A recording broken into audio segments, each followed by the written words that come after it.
Começa agora o Mateada Podcast. Opa, tudo bonzinho? Eu sou o Denis Andrade e esse aqui é o Mateada Podcast e hoje estamos aqui para mais uma edição onde a gente vai falar muito de SEO e vida de agência com o meu amigo Daniel Imamura. Seja muito bem-vindo ao Mateada Podcast. Opa, obrigado, Denis, pelo convite aí. Estou bem feliz de poder participar aqui, agora não só como ouvinte, mas ajudando aí no bate-papo. Cara, eu confesso que eu fui um pouco resistente em começar essa versão online aqui, né? De conversar à distância com algumas pessoas. Mas eu tô gostando muito do resultado, porque o online tá me aproximando de várias pessoas que eu tinha contato, pessoas que têm uma carreira muito legal, pessoas que eu gosto, que eu admiro, e que, infelizmente, não tem como vir em Porto Alegre, ou não estão aqui em Porto Alegre, pra gente fazer esse bate-papo sentado aqui na mesinha, né? Então, eu já tive algumas experiências. Essa tua aqui, se eu não me engano, é a segunda que vai pro ar, mas eu já tenho outros aqui gravado. E tá sendo bem legal. Eu tô gostando muito desse resultado, principalmente por trazer pessoas de outros lugares do Brasil, ou até outros lugares do mundo, como foi o caso do Yuri, que tá lá nos Estados Unidos, para essa conversa aqui. E é cada vez mais enriquecedor para mim, e também enriquecedor para quem está em casa nos ouvindo aí, porque a gente aprende muito em cada episódio. Sempre eu procuro sempre trazer pessoas aqui que tenham algo legal para compartilhar e tenham histórias legais para contar. E hoje não vai ser diferente, né? Porque a gente já se conhece. Eu acho que a gente se conhece só de evento, assim, né? De se cruzar em alguns eventos por aí. De evento a gente já se conheceu. Eu acho que a gente já gravou algumas coisas. Eu não me lembro agora com quem que foi que a gente já grava tanta coisa, mas eu lembro que uma vez a gente gravou um hangout, alguma coisa assim, com o Pedro Dias, tava eu, você. Ah, é verdade. Você lembra que era um papo de... Acho que era papo de SEO. Para o Pedro Dias estar no meio, era porque era papo de SEO. É verdade, a gente gravou uma mesa redonda do Digitais do Marketing, não foi? Isso, exato. Bom, você tem uma memória boa, lembrou aí. Mais ou menos, para algumas coisas a minha memória é boa, para outras já nem tanto. Bom, antes da gente começar o nosso papo, eu quero só fazer um convite para quem está em casa nos ouvindo aí. Se inscreve no canal, dá o teu like, deixa o teu comentário. Isso é muito importante para mim, é muito importante para o canal, é muito importante para nossa comunidade de marketing digital também, para ajudar essa nossa conversa aqui, a nossa mensagem chegar mais longe. E a gente está disponível não só aqui no YouTube, mas também no Spotify e todas as outras plataformas de streaming. Tu vai encontrar a gente no Google, Deezer, Spotify, enfim, Apple Podcast, todas as outras plataformas. Estaremos lá, mas eu tenho um carinho especial pelo Spotify, quero muito. Meu sonho aí para 2021 é aparecer no top 100 podcasts do Spotify, e eu dependo de ti que tá em casa aí, se inscrever e principalmente compartilhar esse conteúdo aqui com outras pessoas. Então tá, recadinho dado. Dá os teus recados aí também, como é que as pessoas fazem para te encontrar, e certo. O site da agência, site da consultoria, as tuas redes sociais. Beleza, e fala um pouquinho quem é o Daniel. Certo. Então, eu sou o fundador da Consultoria Digital, né, que é uma agência de marketing digital de São Paulo, mas a gente atende agora clientes de todo o Brasil. E se vocês quiserem encontrar tanto o nosso canal no YouTube, nas redes sociais, é só procurar por Consultoria Digital. Você vai encontrar os materiais que eu e a minha equipe a gente produz para a agência, então falando sobre marketing digital. E se você quiser se aprofundar um pouquinho mais em SEO, aí você me acompanha nos meus perfis pessoais, que é Daniel Imamura. Jogou no YouTube ou no Instagram, vocês vão me achar lá, e eu falo bastante de SEO. É o teu, de marketing digital, é o teu carro-chefe, digamos assim? Sim, a agência começou sendo a parte só de SEO e desenvolvimento de sites, né? É porque eu já vinha, todo o meu background é justamente dessas duas áreas. Eu comecei na parte de desenvolvimento de sites, depois eu me especializei em SEO. E aí depois que eu entrei no SEO, eu não saí mais. Isso faz quanto tempo já? Nossa, eu fiz o primeiro curso na antiga Mestre SEO em 2010. Então, Mestre SEO, que hoje chama Agência Mestre, né? Exato. Eu fiz o curso em 2010. Em 2012, eu fui trabalhar na Agência Mestre lá, virei professor do curso de SEO lá com o Ricota e o Frank Marcel. Fiquei lá um tempo e depois eu fui para outros desafios. Abri uma empresa que não deu certo no setor de imóveis, uma startup. E depois que a startup fechou, aí eu decidi abrir a agência, que era um ambiente que eu já tinha muito mais domínio, muito mais conhecimento. E aí estou com a agência até hoje. Então, desde 2014, até agora, já vai fazer 7 anos agora em outubro. Eu estou aí com a consultoria digital rodando firme e forte. Mas deixa eu explorar um pouquinho essa história da startup que deu errado aí, porque esse tipo de história tem audiência. Opa, Eu posso fazer vamos lá. eu posso fazer um corte depois aqui e colocar um título bem clickbait lá para ser bastante polêmico. Vamos lá. Conta rapidamente o que era a startup e o que tu acha que deu errado para ter que Certo. fechar ela. A startup ela visava competir com os principais players aí de classificado de imóveis, né? Então tem o Viva Real, o Zap, Móvel Web, que tirando acho que o Zap que tem aquele índice, etc., né? Na época, que era lá em 2013, 2014, quando a gente estava trabalhando na startup, era o único número que você tinha ali para avaliar as oportunidades de negócio, né? Imobiliários. Para quem não lembra, né, até 2013 o mercado imobiliário estava super aquecido e 2014 foi a bolha. E eu cheguei bem na transição do top para a bolha e isso é um dos fatores que não ajudou tanto a gente, mas acho que não foi o principal. Então a gente estava ali tentando desenvolver uma ferramenta que trouxesse mais informações para a tomada de decisão, desde análise de metro quadrado, onde que as pessoas poderiam encontrar as melhores ofertas, conseguir avaliar se aquilo realmente era um bom negócio ou não para ser feito. Então tinha toda uma parte de TI por trás ali, pessoal de Big Data, processando um monte de dados. A gente chegou a ter, se não me engano, mais de 750 mil anúncios rodando no site, então a gente teve um corpo ali, né? O site cresceu bastante, porque a gente conseguiu fazer integração com vários sistemas imobiliários e trazer toda essa informação para dentro, justamente para fazer esse processamento e entregar para o mercado. Só que aí, por inexperiência, né, de questões de gestão de time, etc., o produto demorou muito para sair. E nessa que demorou muito para sair, alguns concorrentes começaram a ir na mesma linha de trabalho, já mais consolidados, etc. E a gente meio que morreu na praia. A ideia era boa, mas a gente não teve braço e velocidade para entregar num tempo hábil. E aí o mais inteligente foi realmente fechar ali, porque entre contratar as imobiliárias, que eram nossos clientes, né? Em vez de contratar a gente, no atual cenário era mais vantajoso contratar um player que estava mais consolidado. Então, a falta de velocidade na entrega daquilo que a gente tinha planejado como o foco da startup acabou ali dando uma atrasada nos planos e a gente morreu na praia. Mas foi um ótimo aprendizado, porque fui atrás de investidores, conseguimos investidores, foi bem legal participar daqueles pitches de investimento, foi bem interessante.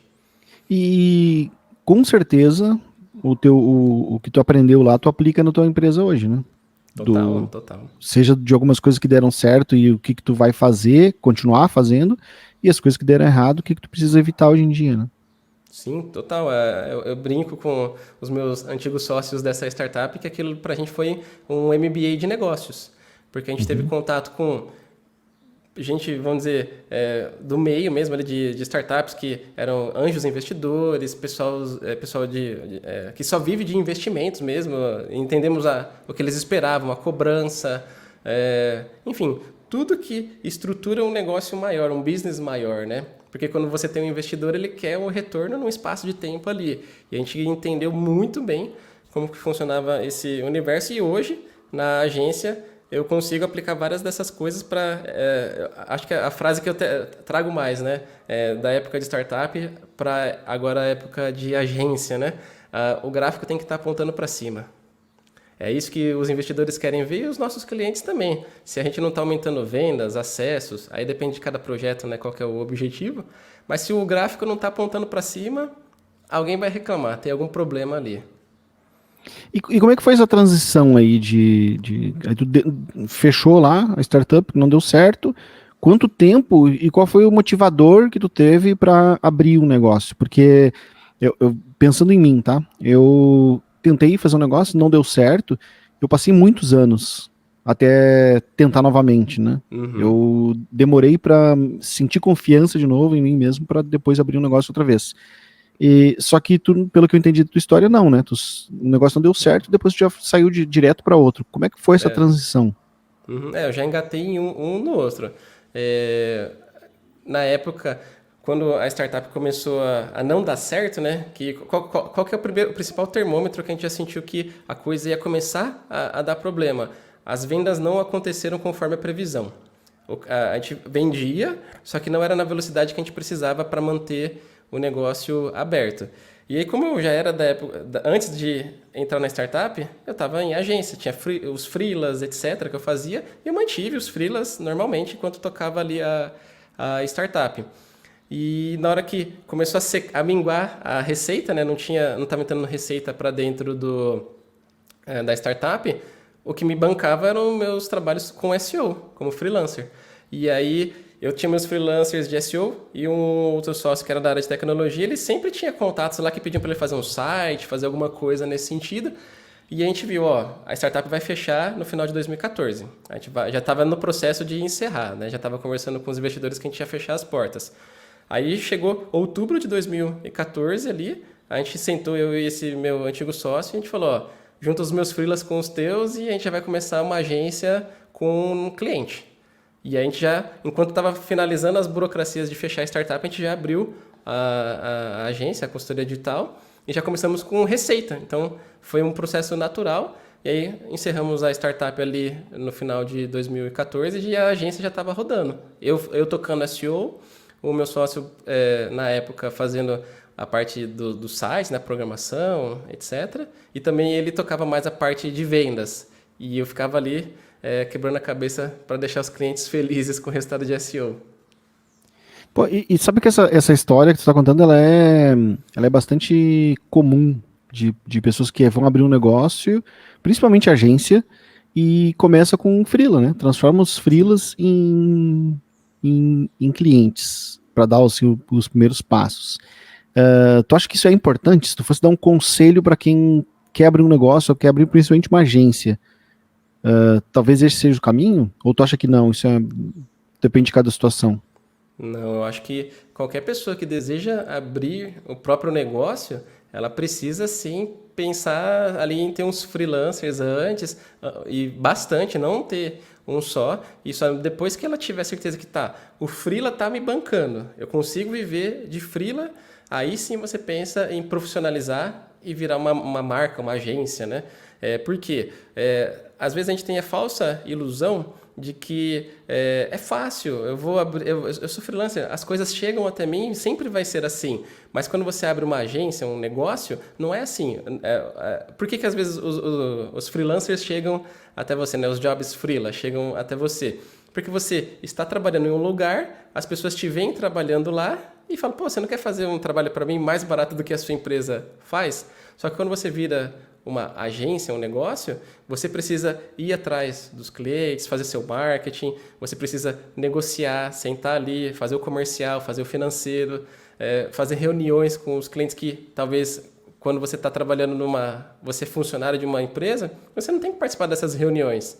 Não tem que controlar caixa, fluxo de caixa, emitir nota, não tem que fazer nada disso.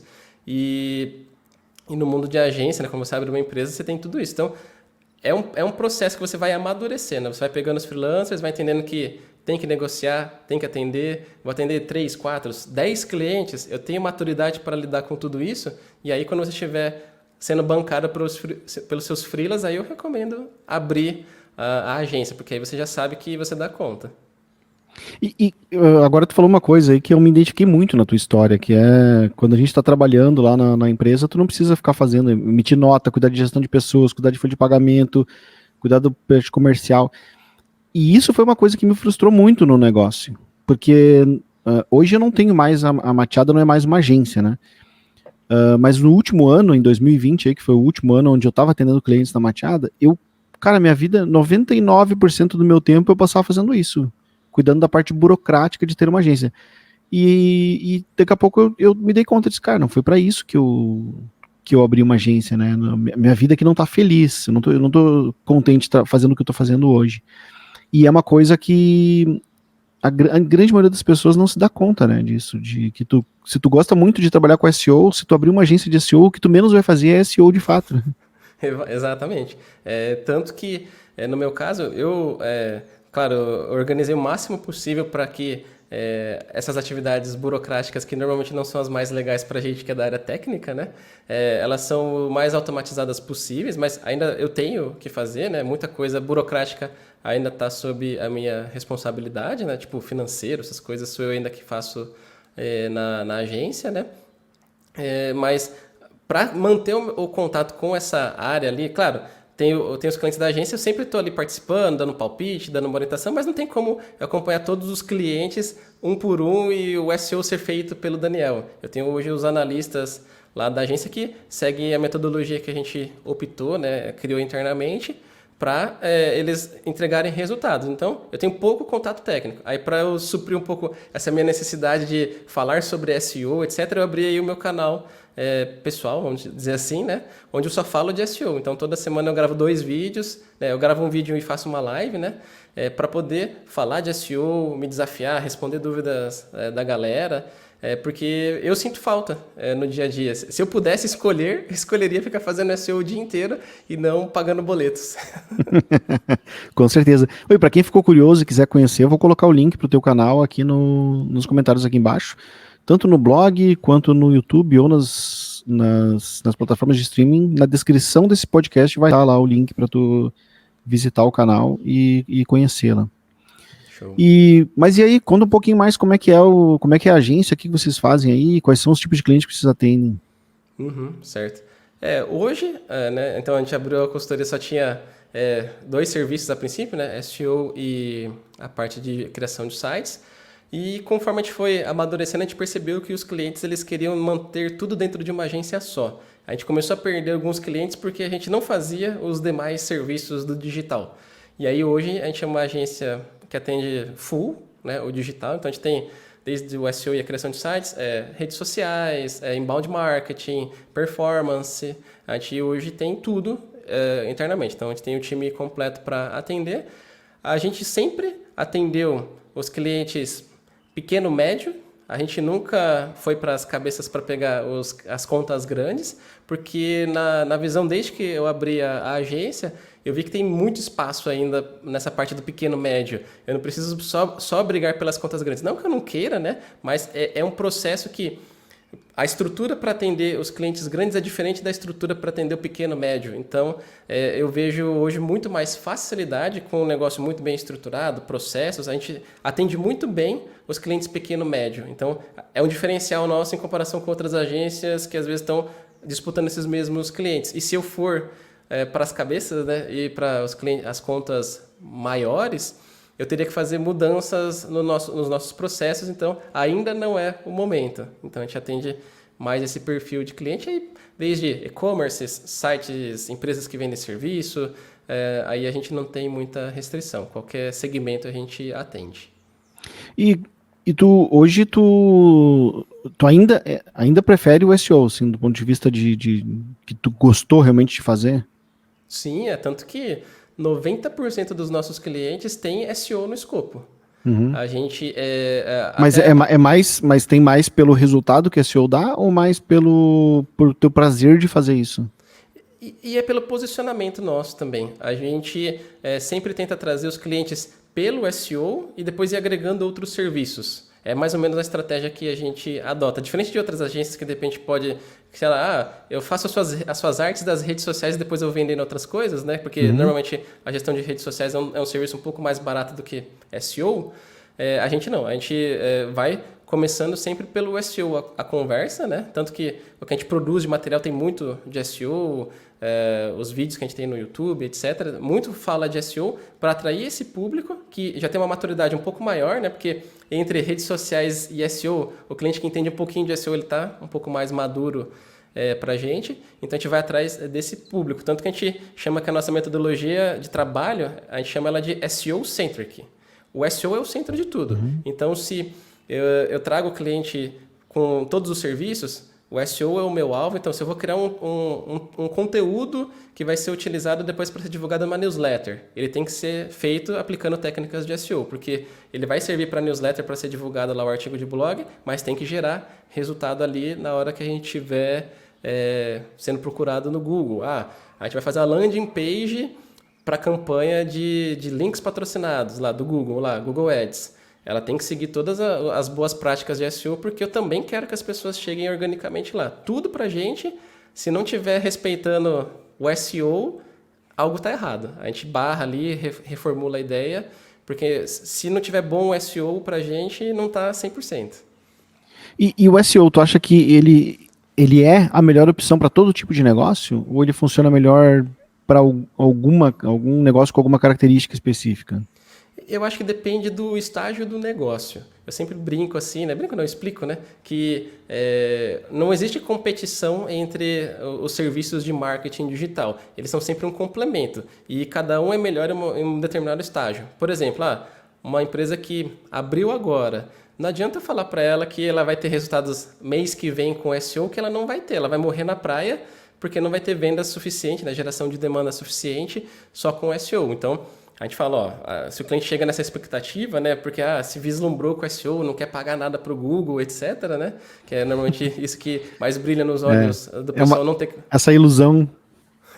Total, que não vou ter que pagar nada para o Google, né, a gente explica, o seu negócio ainda não tem tração, ele não está performando, você não tem receita. Então, o que a gente recomenda é que agora você faça, por exemplo, um mix com anúncios e SEO. Então, anúncios vão te gerar agora as vendas que você precisa para um primeiro momento, para você tracionar, ter seus primeiros clientes. E, em paralelo, a gente está aqui construindo a sua autoridade em SEO. Então, daqui, sei lá, um ano, quando a gente olhar para trás, o seu SEO está bem mais maduro, está gerando receita, está performando. E, de repente, se for o caso, você pode diminuir um pouco o seu investimento em anúncios ou mantém-se as finanças permitirem para você ter duas fontes ali trabalhando. E depois que a empresa tem ali o negócio, né? Ele tem um volume de tráfego, ele está performando bem, aí a gente acopla, por exemplo, o inbound marketing, porque não adianta também eu querer fazer inbound marketing se o site não tem visita nenhuma. Eu não vou ter nem contatos para fazer um fluxo de automação, uma régua de comunicação. Então, a gente vai escalando. Então, para o curto prazo, a gente vai recomendar anúncios. Para a estratégia de médio e longo prazo, o SEO sempre vai estar ali presente. Quando ganha maturidade, a gente coloca ali um inbound marketing. E redes sociais é um trabalho que a gente recomenda também desde o princípio, né, para ir também nutrindo Instagram, Facebook, LinkedIn. Vai depender da plataforma do cliente. Eu acho que não tem, para dar tração, não tem estratégia melhor do que anúncio mesmo, né? Para o começo, ela é o que eu brinco. Se você botar dinheiro hoje no Google, hoje você está aparecendo lá com um anúncio, né? Então, se for bem feito, com certeza você vai ver ali o telefone tocar, os pedidos de orçamento, as vendas acontecendo. Então, para o curto período ali, para a estratégia de curto prazo, com certeza é super recomendado. Aí eu só falo, não fique refém só dos anúncios, porque é um leilão, né? Então, pode ser que hoje você está pagando, sei lá, 50 centavos por clique e daqui 2 anos você tem que pagar R$10 o clique. E aí, você vai estar com condições de bancar esse leilão? Aí eu acompanho uma palavra que é meio curiosa. Eu acompanho o lance da palavra desentupidora. Que desentupidora é um clássico exemplo. É o termômetro? É o teu termômetro. É o termômetro de como que o leilão ele pode flutuar demais. Eu tenho uns prints guardados que eu vou documentando. Em 2016, um clique para a palavra desentupidora custava, se não me engano, 30 e poucos reais. Passaram uns 2 anos, ele liberou a R$100 um clique. Então, olha a flutuação, né, que pode chegar um clique, né, que 30 e poucos reais já é super caro, né, vamos dizer assim, para um clique, né?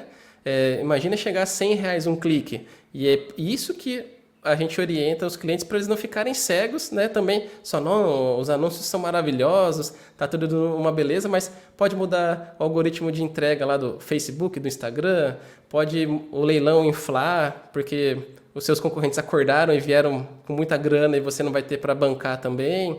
Então, é uma coisa que a gente mostra para o cliente não ficar refém de uma estratégia só. É aquilo, não colocar todos os ovos numa cesta só. Uhum. É bom dividir. Eu atendi já um cliente que era desentupidora e também já atendi um cliente de emergência hospitalar. E os dois tinham essa característica de ser um clique muito caro, né? Um clique bastante elevado. E o que eu acho que explica isso é muito o comportamento das pessoas quando elas estão precisando desse serviço, né? Sim. Emergência hospitalar, ninguém pesquisa, cara. Ou se tu tá aparecendo nas buscas, tu vai receber chamado e as pessoas vão te ligar. E se tu não estiver aparecendo, ninguém vai te ligar, porque ninguém pesquisa. Diferente de, sei lá, vai comprar um refrigerador, por exemplo, a pessoa pesquisa, daí ela volta de tarde, olha de novo, daí ela conversa com alguém indica uma outra loja, ela pesquisa de novo. Então, o ciclo de compra dela é muito grande. Sim. Então, tu tem tempo. Às vezes, se tu não apareceu nessa SERP agora, daqui a pouco na parte da tarde tu aparece, daí tu recebe um clique, como tem bastante volume também, então o valor acaba sendo mais baixo. Agora, um serviço de emergência hospitalar, as pessoas não pesquisam esse tipo de serviço. Ela vai pesquisar no Google. Não pesquisa, que eu digo é de não ficar fazendo comparação de preço. Sim, exato. Ela vai no Google, vai digitar a busca dela, ela vai clicar no primeiro ou no segundo resultado, vai entrar em contato e vai contratar, e não interessa valor, não interessa nada, porque é uma emergência, ela precisa daquilo exatamente naquele momento. Então, se tu não estiver aparecendo nas buscas, nas primeiras posições, tu não vai vender o teu serviço. E eu acho que é a mesma coisa que acontece com o serviço de desentupidora também. Porque no momento que tu resolve ligar para uma desentupidora, é porque tu tá com um problema em casa, que tu não tem tempo de deixar para ficar perguntando para alguém, ou para fazer pesquisa, ou, sei lá, mandar um formulário de contato para ver o preço, daí tu vai ligar para 2, 3, 10 desentupidoras. Tu não pode, cara, fazer isso, porque tá vazando caca na tua casa e tu tem que recolher aquilo o mais rápido possível, tu tem que resolver aquele problema de forma urgente. Então, nos dois clientes eu vi essa similaridade, embora sejam dois produtos, né, dois serviços completamente distintos. E nos dois também tinha uma característica igual, que era a alta conversão.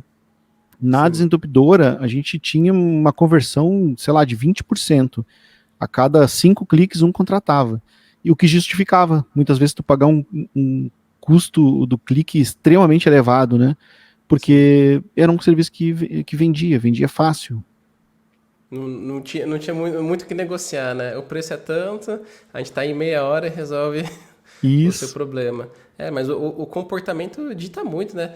E também até tem questões de sazonalidade, ou às vezes também chegam novos players no mercado e vão acabar inflando a concorrência. Depois de um tempo, alguns, óbvio, não vão conseguir manter ali, eventualmente, e vão sair do negócio. Tem vários fatores ali, mas acho que o principal é essa questão do comportamento. A pessoa, eu tenho um restaurante, eu entupi o banheiro do restaurante. A primeira desentupidora que aparecer no Google, eu vou ligar, vou contratar e falar para vir em 10 minutos, se possível. Cara, eu lembro que se tu acompanha esse mercado de desentupidora, não sei se tu tem cliente nessa área, mas se tu acompanha, tu deve acompanhar também uma desentupidora que existia antigamente. Hoje eu nem sei mais se ela ainda existe, mas uma chamada Rola Bosta. Sim, eu sei qual que é, eu já vi. Ela é bem conhecida no mercado, é um nome super, né, tipo, aleatório, assim, mas é engraçado. E aquilo, né, você lembra, eu lembro, então é um nome que tem o seu marketing embutido aí. Eu lembro que eles incomodavam muito no SEO, eles estavam sempre nas primeiras posições, porque eles tinham muito link building, muito mesmo, de gente que achava o nome engraçado e aí linkava, tipo, pegava tudo que era tipo de blog que não tinha nada a ver com manutenção de casa, com distribuidor, nada que pudesse ter algum tipo de conexão. As pessoas só compartilhavam aquilo e linkavam para eles porque achavam o nome divertido e queriam ou usar de exemplo em algum lugar, ou falavam para rir mesmo, mas com isso eles conseguiram um link building espontâneo gigantesco, pelo fato de ter um nome fora do comum, assim. O nome virou o principal ativo linkável. Exatamente. O nome da empresa virou o principal ativo linkável. É igual, por exemplo, o site do Pudim, né? pudim.com.br. É o site que só tem aquela foto do pudim e não tem mais nada, mas ele fica...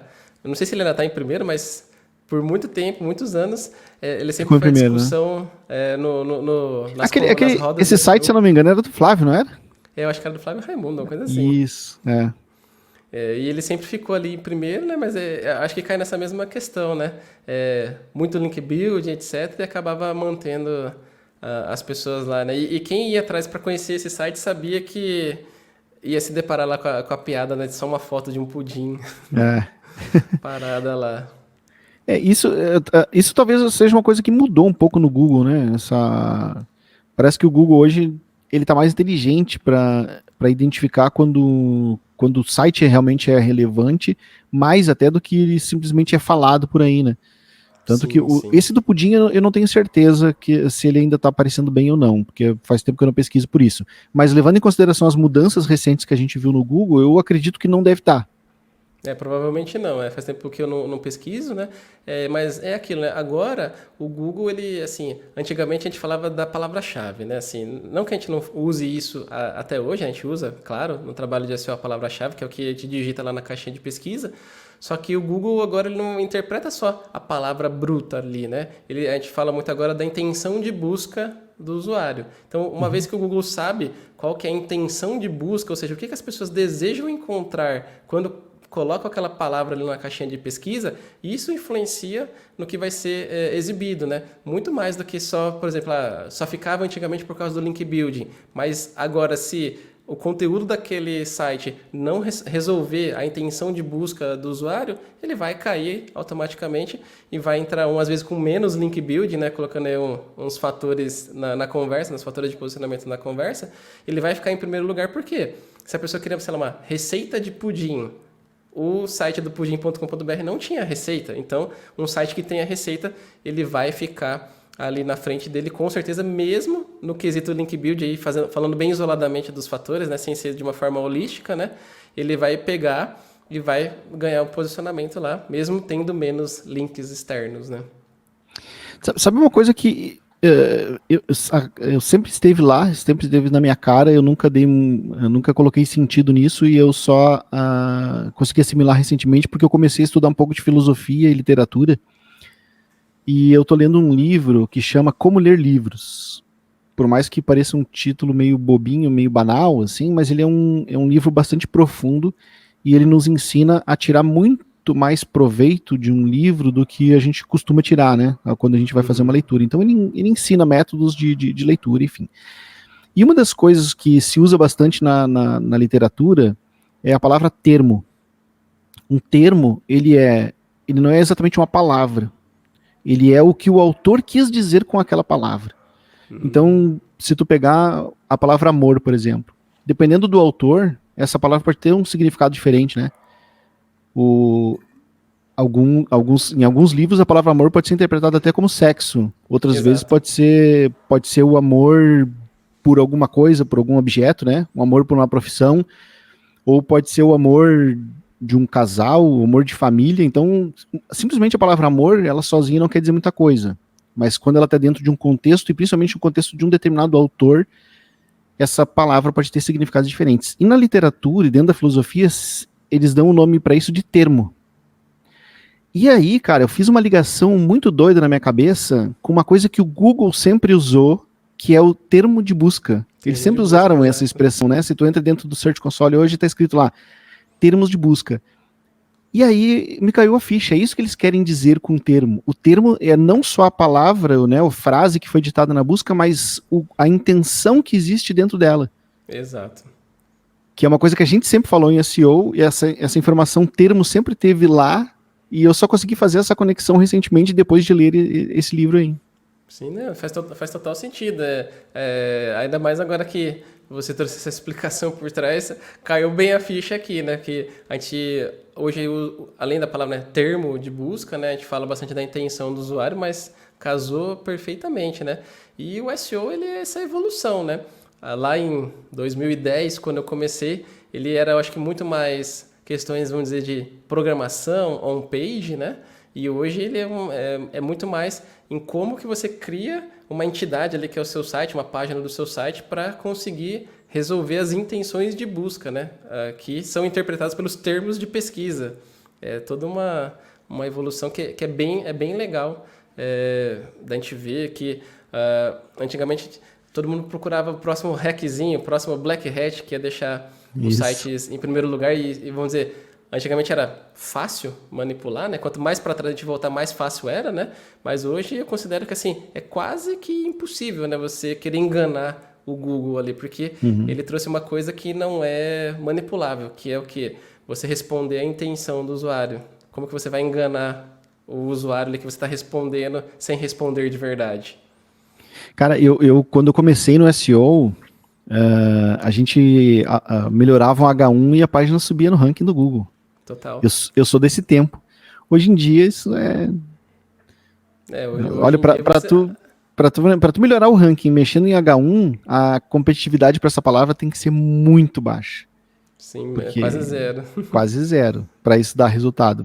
Caso contrário. Sim, quando a gente faz o trabalho de SEO, a gente sempre está visando ganhar todos os pontinhos, né? Então, o H1 vai estar lá no meio, né? Mas a gente sempre brinca com o número, são mais de 200 fatores de posicionamento. Hoje eu acredito que sejam muito, muito mais, né? Fatores ali que foram agregados nos últimos anos, né? Então, são muito mais parafusos para a gente saber como ajustar e conseguir entregar ali para o Google. Então, se antigamente tinha 200, vamos pegar no percentual de 0 a 100, era 0,5% para cada parafuso. Agora, isso aí pode ser uma fração muito menor, né, cada parafuso, e você tem que saber como configurar todos para conseguir ali ter um bom posicionamento. Por isso que é muito mais difícil de você tentar achar uma brecha. Antes você tinha menos variáveis para trabalhar, era muito mais fácil de você detectar essas brechas que o algoritmo até então tinha. Hoje, você tem que se concentrar, acho que, em fazer um bom site, um bom conteúdo, um bom trabalho e também se preocupar com as boas práticas que o Google recomenda. Aí você consegue ficar bem posicionado. Senão, você vai ficar querendo achar o esqueminha e nunca vai chegar no topo. Dá mais trabalho achar o esqueminha do que fazer direito, né? Com certeza. Deixa eu te fazer uma pergunta assim, votação paralela aqui, usar um atleta como exemplo. Logo que ele começa a treinar, alguém que, sei lá, o cara vai competir aí 100 metros rasos, tá? Logo que ele começa a treinar, ele evolui muito rápido. Sim. Porém, depois que ele já é um atleta profissional, um atleta nível Olimpíada, por exemplo, para ele melhorar 1/10 de segundo, ele precisa treinar muito, né? Sim. E por que eu estou traçando esse paralelo? Porque isso existe na nossa vida profissional também. Logo que a gente vai aprender SEO, quando começa a aprender, tu lê uma página de um livro e aquilo já melhorou muito do teu aprendizado, né? Tu lê a segunda página, aquilo te melhora também mais, tu já tá sabendo muito mais do que tu estava sabendo quando começou a ler o livro. Só que pra gente, né, pra mim, pra ti, que já tá bastante tempo no mercado, pra tu aprender uma coisa nova é muito difícil, né? É muito... O teu esforço hoje para evoluir como analista é muito grande para cada pequeno passinho a mais, porque é como um atleta competindo mesmo. Para tu melhorar 1/10, o esforço é gigantesco. Então, a minha pergunta para ti é, como que tu aprende, como é que tu estuda hoje em dia? Certo. Primeiro, né, ver como que a comunidade reage aos algoritmos. Para mim, esse é o principal fator ali. Eu acho que é o fator mais humano e as discussões que os updates geram. Porque, assim, né, quando a gente vê o pessoal discutindo sobre o novo update, a gente vê o pessoal gringo lá, principalmente, né, que é onde tem, acho que é a maior comunidade ativa de SEO para valer ali, querendo ou não, fala em inglês, né? Não sei se exatamente está nos Estados Unidos, mas fala em inglês no Twitter. Para quem não sabe, procurem no Twitter sobre SEO, que lá tem uma fonte riquíssima de conversas. Mas simplesmente tu faz uma pesquisa lá, sei lá, segue a hashtag SEO, por exemplo, isso? Não só SEO, mas alguns profissionais, por exemplo, o pessoal que escreve para o Search Engine Watch, Land... Seguir os profissionais mesmo. Seguir os profissionais mesmo. Ótimo. O pessoal da Moz, enfim, tem uma galera que trabalha nesse imerso, vive, respira esse mundo, né? E acompanhando o que eles estão discutindo. Por quê, né? Vamos lá, ler o livro ou ler as diretrizes para webmasters do Google é com certeza o primeiro passo para qualquer profissional de SEO que está começando agora. Ele entender o que pode, o que não pode, porque as diretrizes para webmasters são as regras do jogo que eu falo. Agora, como você vai jogar o jogo, você só aprende jogando. Não tem como. Alguém pode ler 10 livros de futebol. Se você não entrar em campo para jogar, você nunca vai saber tocar a bola direito. Então, quando a gente pega, está trabalhando, está aplicando as técnicas que a gente aprendeu nessa leitura inicial, mas se você quiser continuar evoluindo, você tem que, querendo ou não, participar dessas discussões que são mais avançadas, que nem você, com toda a sua bagagem, você leu um livro e agora, depois de muitos anos, você teve essa associação, né, de termo e a questão de não ser a palavra cravada, mas o que ela representa.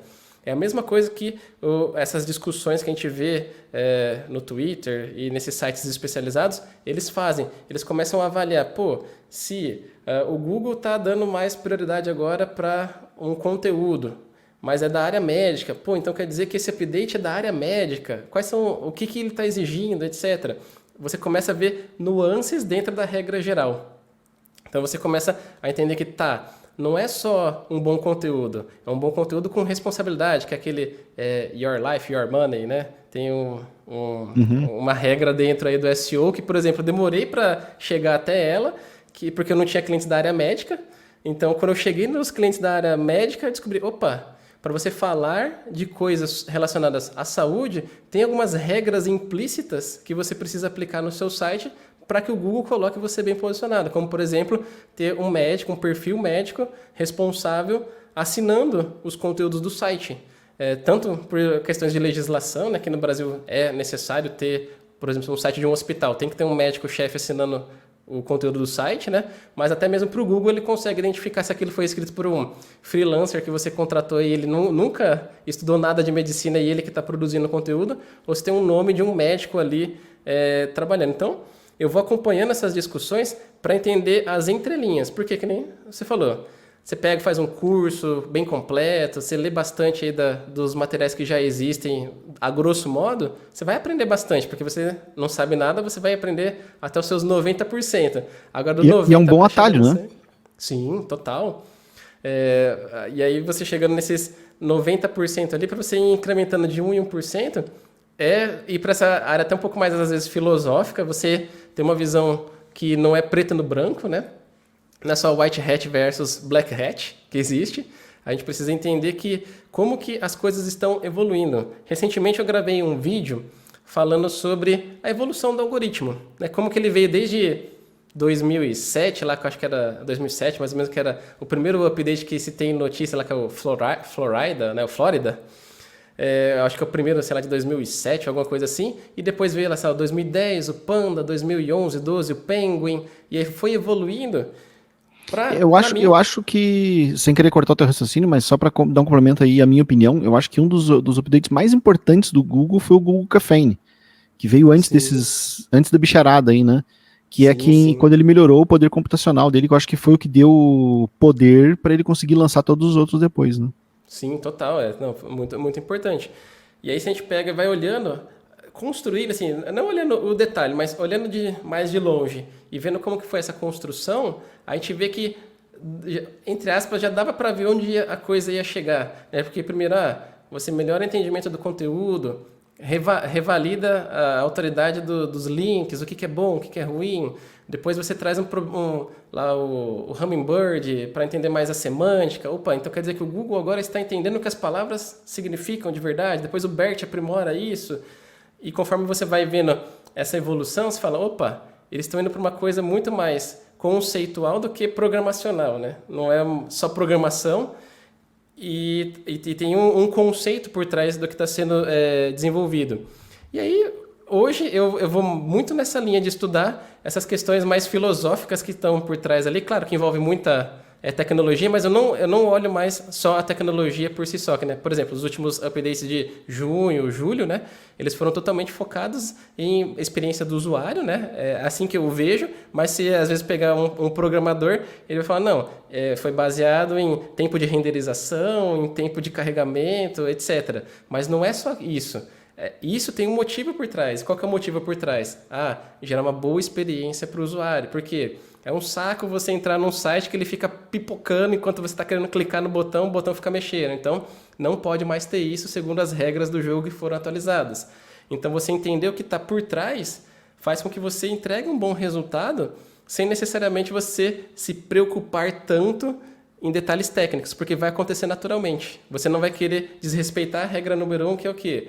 O usuário, ele precisa ter uma boa experiência. Aí como que eu faço isso? Aí tecnicamente a gente senta com o programador e resolve. Mas eu vou muito mais nessa linha filosófica do por que estão mexendo nesse número e não como que eu faço para esse número chegar a 100%. Porque a gente sabe que o SEO ele é holístico, então é um total. Às vezes talvez eu não vou ter todos os 100% daquele parafuso ali, mas o meu global ali ele tá bem, tá bacana e eu vou conseguir ficar na frente dos concorrentes. Então, eu vou estudando nessa linha aí, as discussões que eu vejo o pessoal mais avançado, vamos dizer assim, mais velho aí de mercado, é sempre uma discussão nessa linha aí, tentando entender o porquê que as mudanças estão acontecendo. E quando você entende o porquê, aí fica fácil de você resolver o problema. E para onde que tu acha que vai a busca? Qual que é o futuro Certo. dela? Uhum. O que eu tenho, assim, visto, né? Cada vez mais a gente tá tendo os assistentes de voz, etc, né? Embora o pessoal, né, pelas expectativas hoje já seria tudo busca por voz, né? Se fosse os gurus do passado falavam, né, que hoje a gente já teria assim, né? Mas eu vejo que é muito mais uma questão de o Google cada vez mais entende o nosso comportamento e ele vai dar respostas cada vez melhores e chegando, acho que a um ponto que talvez acessar os sites cada vez vai ser uma coisa menos necessária. Porque a gente vê que várias perguntas que a gente faz, sei lá, no celular, numa pesquisa de voz, a gente não precisa nem ler. O próprio assistente já responde pra gente. Você faz uma pesquisa para um Home Assistant, né? Você pergunta, ele já traz a resposta, até chegar no, tipo aqueles filmes futuristas, né? Que você não precisa, né, muito parar para ler e avaliar o conteúdo. A resposta já vem até você. Vai ser o nosso Jarvis, né? Quase isso. Isso. Do Homem de Ferro. Você pergunta, ele traz a resposta. Claro que nem tudo acho que vai chegar nesse ponto, mas um próximo passo, né, para não ir muito longe, é cada vez menos a gente precisar de sentar na frente do computador e ler um artigo gigantesco para saber uma resposta, né? Porque se a gente pegar nem muito tempo atrás, 5 anos atrás, desktop era o preferencial. A partir de 2015, mobile entrou na jogada e para quem estava no dispositivo móvel, mobile era a prioridade para o algoritmo, né? Se o seu site ele respeitasse ali a responsividade, etc. Hoje já é o mobile a versão preferencial, porque os acessos a qualquer coisa na internet são muito mais por celular do que por desktop. Então a gente vê que é um comportamento. Está muito mais acessível a gente ter o celular à mão do que um desktop.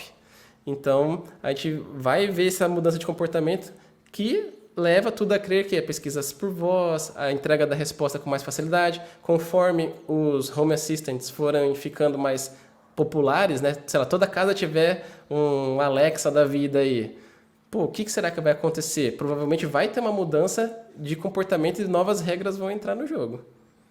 Cara, agora falando um pouquinho desses assistentes de voz aí, tipo Alexa, Siri, ou do Google lá, que eu acho que não tem nome, né? É só Google mesmo. Eu acho que é só o Google Assistente mesmo. Cara, eu acho que existe uma discrepância muito grande da diferença entre eles. Porque eu tenho a Siri, né, por causa do celular e por causa do Apple Watch, e tenho uma Echo Show em casa, onde eu tenho a Alexa. A Alexa é muito, muito, muito superior. Não dá para comparar as duas assistentes. E a do Google eu nunca tive de usar no dia a dia, mas já testei. Já peguei um celular Android para ver como é que funcionava e tal. E até tem também no aplicativo do Google, que eu tenho instalado no celular mais para testar também. No aplicativo para iOS do Google também tem, né? O assistente. Embora ele não seja tão inteligente, entre aspas, aqui, quanto um nativo no Android. Mas dos três que eu usei e testei, a Alexa tá anos-luz na frente, assim, da facilidade de entendimento e a qualidade nas respostas que ela traz. Sim. Eu não sei se tu usa alguma, se tu usa com frequência, se tu tem essa mesma percepção. Eu não tenho o Home Assistant, mas eu já usei tanto a Siri quanto o do Google, né? No meu caso, como o Alexa eu não cheguei a testar. Mas, por exemplo, entre o da Apple e o do Google, o da Apple eu achava bem melhor, por exemplo. Na minha visão da Apple, a Siri era bem mais eficiente, né? Mas, com certeza, assim, o investimento vai no retorno que traz. Se eu não me engano, o da Alexa você consegue até fazer pedidos, né? Comprar coisas falando com ela. Então, é um canal de venda. Então, para a empresa que desenvolve, quanto mais evoluído for, melhor para vender mais. Então, tem um por trás ali. Talvez o Google ainda não tenha tanta motivação para fazer um tão perfeito quanto. Mas, de repente, se ele acordar ali e, pô, se eu tenho o Google Shopping, será que a pessoa não poderia comprar direto ali, de alguma forma? Talvez ele desperte para essa vertente e ele aprimore bastante, né? Então, o mercado dita o que a tecnologia vai evoluir, né? Com certeza. E se a Amazon conseguiu fazer com a Alexa, a tecnologia existe para isso, né? Sim, então agora, é uma questão de dedicação. Recomendo muito, cara, para quem não tem uma Echo Show, uma Echo Dot, tanto faz, qualquer um desses sistemas Echo aí da Amazon, porque é barato. e, sei lá, tu consegue por 299 pila, 250 pila, dependendo se for uma promoção que nem Black Friday, por exemplo, ou Prime Day lá, tu consegue comprar por R$ 250 uma Echo Dot, e é muito legal, cara, experiência muito bacana mesmo. Ela responde bem, responde a gama de possibilidades que tu consegue fazer com ela, até mesmo se tu não quiser, porque é caro para tu tornar a tua casa inteligente, né? Vai colocar uma cortina inteligente na tua casa, por exemplo, isso vai muito, muito mais caro do que o próprio assistente.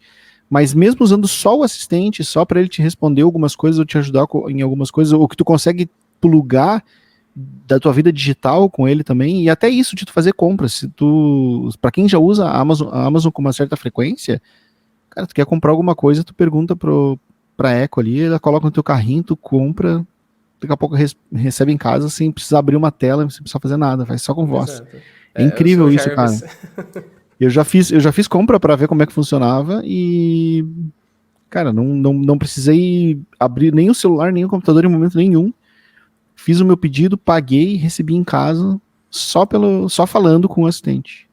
Então, é para esse rumo aí que eu vejo as coisas evoluindo, né? Agora só falta um pouquinho da motivação do Google para ele, por exemplo, pensando em busca, né, que a gente está conversando aqui, para ele se empolgar e chegar nesse nível aí. Mas, por exemplo, o da Alexa aí já está anos-luz na frente porque gera receita, né? Então, Mas uma coisa que eu acho que é interessante pra gente, eu nunca parei para estudar isso, eu não sei se tu tem esse tipo de informação, é como fazer o teu resultado aparecer nesse tipo de pesquisa. Porque a Alexa, ela pesquisa em alguns sites determinados só, assim, dá pra sentir que ela não pega informação de qualquer lugar. Ela pega de acho que ela tem uma gama lá de conteúdos. Eu não sei se são conteúdos pré-cadastrados, se são conteúdos que tem que ter algum tipo de marcação específica para esses robôs e tal. É uma área que eu nunca estudei, mas eu acho que talvez seja uma área onde quem trabalha com SEO precisa se dedicar daqui para frente, né? Entender sim, isso. sim, com certeza. Uma coisa que eu tenho percebido, assim, né? Também não sou o maior expert em SEO para assistentes de voz, né? Mas o que eu tenho percebido é que muitas dessas respostas que são lidas pelos assistentes, eles vêm daquela posição 0 do Google. Né? Então, se você adota uma estratégia de posição 0, né, que tem aí por trás tem como você fazer Sim. frases completas, curtas, de até 50 palavras, se eu não me engano, e esse tipo de resposta é o que o Google espera para trazer na posição 0. E isso normalmente é o que o assistente lê. Então, esse é uma otimização, um hackzinho para a gente conseguir sair nos assistentes de voz. Não sei se todos os assistentes trabalham da mesma forma, né? Mas, por exemplo, é uma forma que até eu imagino que seja para o Google estar validando, né? Que se o Google traz ali um site com a posição 0, com aquela resposta, e de repente as pessoas começam a ter que pesquisar novamente para encontrar uma nova resposta para essa pergunta, para essa consulta, provavelmente aquele trecho não é o ideal. Então eles vão descartar e pegar um próximo. Então é por isso que até muitas vezes, né, quem aparece na posição 0 não necessariamente é o primeiro site. Às vezes você pode estar em quinto, sexto lugar e você de repente salta para a posição 0, né? Até pouco tempo atrás você ficava tanto na posição 0 quanto lá no seu quinto, sexto lugar, era possível, mas agora isso tem diminuído e quando você sobe para a posição 0 você sai, né, dos 10 resultados naturais ali. Então são movimentos, tá vendo? A gente vai agora estudando os detalhes dos detalhes, por que o Google está colocando sites na posição 0, né? Qual que é o intuito dele? Provavelmente é entender o que o assistente de voz deles deve responder para entender mais ainda quais são as respostas que os humanos esperam que o computador dê. E são respostas que foram feitas por humanos escrevendo num blog, num site. É bem louco, é bem profundo.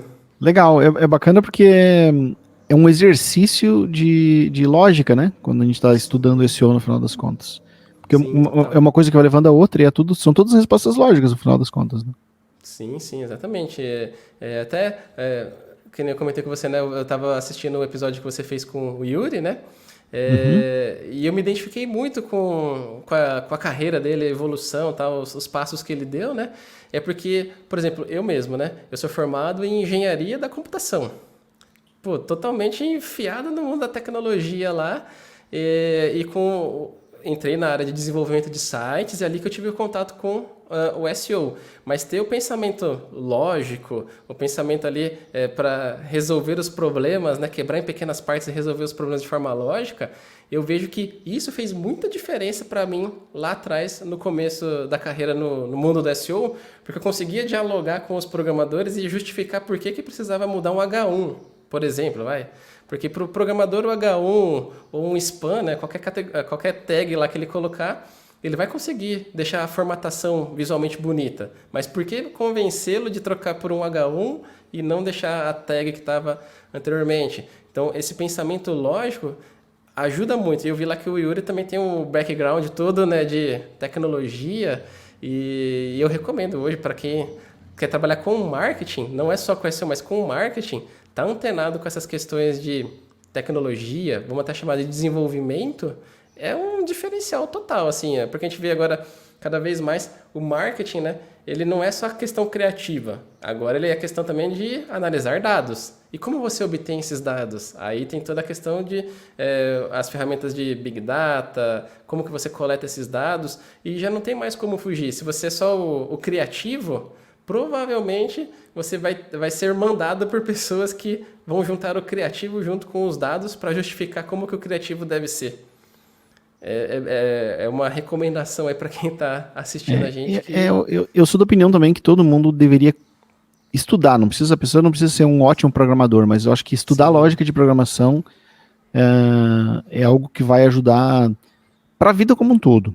Total. Porque a gente está cada vez mais, a nossa vida está cada vez mais digital, né? A gente tá falando de casa antes aí, mas tu entra num carro hoje altamente tecnológico, tu vai comprar um bilhete para andar de metrô, o troço já tem tecnologia ali, então fica muito mais fácil tu usar essa tecnologia se tu tiver um pouquinho de lógica, entender um pouquinho, né, de como é que as coisas funcionam.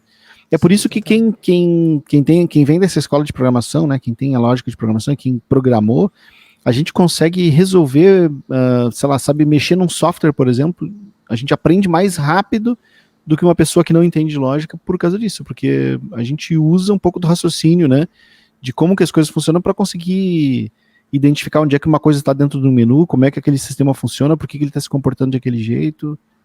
Sim, a gente consegue até transitar, né? Por exemplo, às vezes a gente aprende a mexer num software, a gente sai dessa plataforma, vai para outra e a gente consegue continuar operando quase que sem muitas dores ali de curva de aprendizado, porque é a lógica, é aquilo. Se no software A tem esse recurso e esse B é concorrente, ele deve ter também. Eu só tenho que dar um Google e achar onde que é o botão que eu aperto. E isso não é comum a todas as pessoas, né? Por incrível que pareça. Para a gente que está acostumado e tem esse tipo de raciocínio, parece algo banal, algo fácil, mas para quem não tem esse pensamento lógico, a pessoa às vezes nem não se liga nisso, né? Não tem esse tipo de pensamento. Sim, total.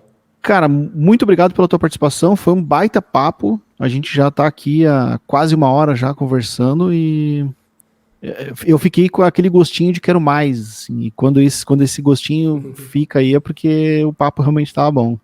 Show de bola, não, também estou gostando bastante aqui do papo, fico aberto aí para a gente fazer uma segunda parte aí, quando você quiser, só chamar. Com certeza, cara, volto aqui pra gente continuar. Quero te convidar muitas vezes ainda aí pra gente gravar outros episódios, falando de SEO, falando de agência, falando de marketing como um todo. De repente até um episódio falando sobre programação aqui também. Vamos contar um pouquinho das nossas origens aí. Sim, total. Tem bastante conversa para fazer aí. Com certeza, cara. Foi um prazerzão te receber aqui. E passa um pouquinho aí de novo para quem não pegou lá no começo, mas se interessou pela tua história aí e quer te conhecer melhor. Como é que a pessoa faz para te seguir? Beleza, então pode me procurar no YouTube aí, Daniel Imamura, o meu canal de SEO, né? E no Instagram também é a mesma coisa, Daniel Imamura. E se você quiser conhecer um pouquinho mais do trabalho da minha agência, é só procurar Consultoria Digital. Todas as plataformas você vai encontrar a gente, principalmente no YouTube, tem bastante material lá no nosso canal.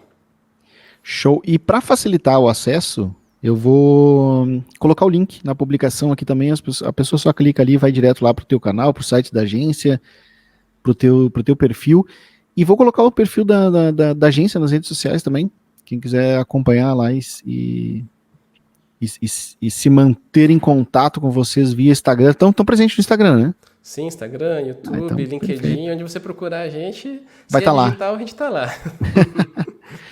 Show de bola. Então, um recadinho final. Quem está nos ouvindo aqui, gostou desse papo, curte, compartilha isso. Quem tu conhece que gostaria de assistir esse nosso papo aqui, que esse papo vai ser útil para alguém. Então, manda para essa pessoa. Deixa teu comentário também dando a tua opinião aí. Eu quero saber o que tu achou. E se tu tiver alguém para sugerir, para bater um papo comigo também, só escrever aí embaixo. Uma coisa que eu sempre esqueço de dizer para as pessoas aqui é para elas clicarem no sininho que está ali embaixo também para receber as notificações. Porque eu peço para elas se inscreverem, mas esqueço disso. Então, se inscreva e clique no sininho para receber notificações dos novos episódios, para que tu não perca nenhum papo. Toda quinta-feira eu publico um novo episódio do Mateada Podcast e todos os dias eu publico um corte ou um short, que são os melhores momentos, um videozinho mais curto, que é o formato ideal para, se tu quiser compartilhar com alguém, mandar um conteúdinho um pouco mais rápido para a pessoa, para se ela gostar, ela assistir o episódio inteiro. Então é só ficar ligado aqui todos os dias, essas publicações às 7 horas da noite. Não se esquece de seguir lá no Spotify também e todas as outras plataformas de streaming. E eu quero, até o final do ano, aparecer entre os 100 lá. Depois eu, sei lá, eu faço alguma coisa para comemorar. Vou abrir uma champanhe aqui, vou, sei lá, fazer um correr de pijama na Paulista. O que tu acha? Alguma coisa assim. A moda agora dos youtubers é pintar o cabelo. Mas eu não tenho mais, né? Cabelo, aí ficou complicado. Daniel Mamura, muito obrigado pela participação, cara. Até mais. Obrigado a você. Até.